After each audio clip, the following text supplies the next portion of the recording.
This is my old Massey 35. It's got the 4-cylinder diesel in it. I think it's Perkins diesel, as I recall. My 3-point wouldn't come up, and there's nothing really to show inside here, but I took this cover off to check the filter to see if it was plugged up. I reached down in there. I didn't drain the oil or anything, but I reached down in there to find the filter, and the first thing that I noticed was there was no filter. But I was filling the bottom of the case. I had a glove on, but I fell down in there in the oil and felt some chunks and pieces.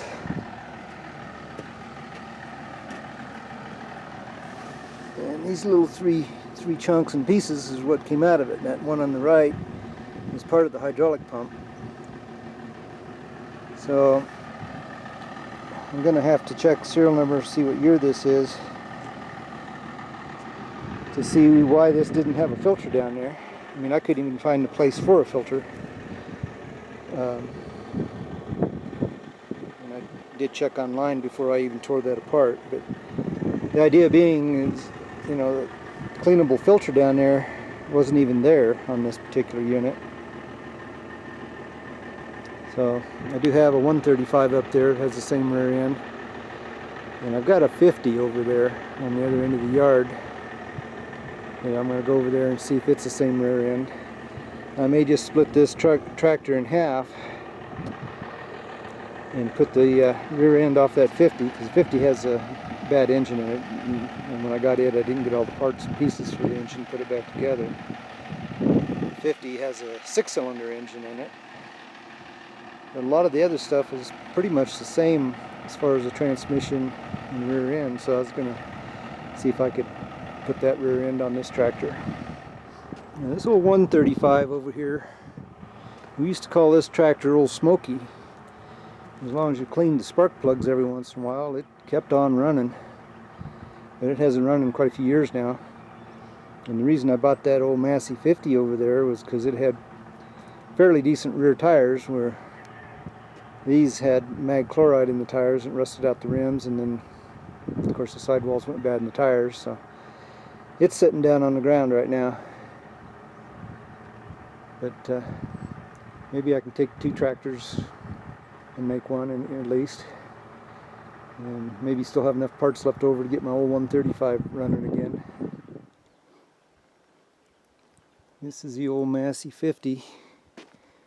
Both wheel cylinders are going to have to be done.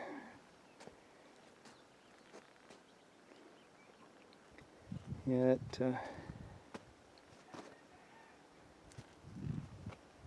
rear end looks pretty much identical. This one has the hydraulics on it, which I kind of wanted anyway. I'd have to say that's pretty doggone close. I don't know if I'd use the loader on that 35 or not, but I might.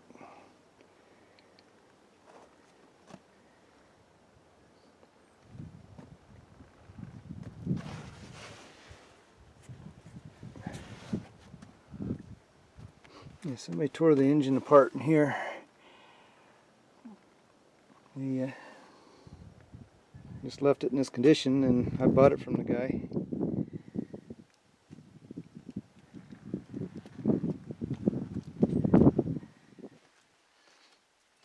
It's not going to be a real simple, easy deal since I have to put wheel seals in it, but my tractor still runs. The PTO still works. I just can't lift anything. So I've got to use it this weekend, use my tractor this weekend, that is, to run that chipper off the PTO.